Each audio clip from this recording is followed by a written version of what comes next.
संतोष देशमुख हत्या प्रकरणी मोठी अपडेट समोर आले। पोलिसांच्या हलगर्जीपणामुळे संतोष देशमुखांची हत्या झाल्याचा जबाब शिवराज देशमुखांनी दिलाय।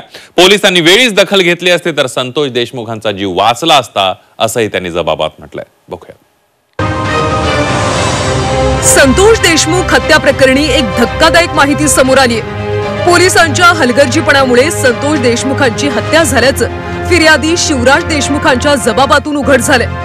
त्यामुळे पोलिसांनी वेळेत या प्रकरणाची दखल घेतली असती तर संतोष देशमुख वाचले असते।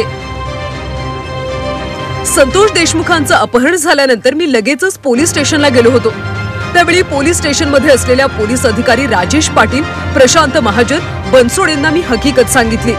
मात्र पोलिसांनी मला 3 ते 3.5 तास पोलीस स्टेशनमध्येच बसवलं। फिर्याद दमानं लिहावी लागते असं पोलीस कर्मचारी मला म्हणाले। कायद्यात बदल झाल्यामुळे पुस्तक पाहून कलम लावावे लागतात असंही म्हणाले। त्यामुळे फिर्यादीसाठी बराच वेळ लागल्याचं शिवराज देशमुखांनी जबाबात म्हटलंय।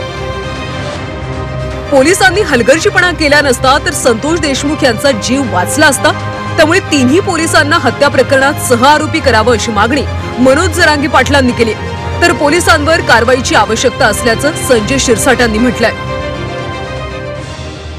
नक्की करायला पाहिजे की ते तिघ जण तर ते दोघं तर पहिल्यापासूनच आहेत। तो पाटील, महाजन आणि दुसरं कोणीतरी आता एक नवीन आलंय, तर पण यांना सहआरोपी खरोखर करायला पाहिजे। आणि यांच्यावरती जर असतील शासकीय अधिकारी म्हणून जास्तीचे कलम कामचुकारपणा केला किंवा कायद्याची मोडतोड करायचं काम या 2-3 पोलिसांनी अधिकाऱ्यांनी केलं।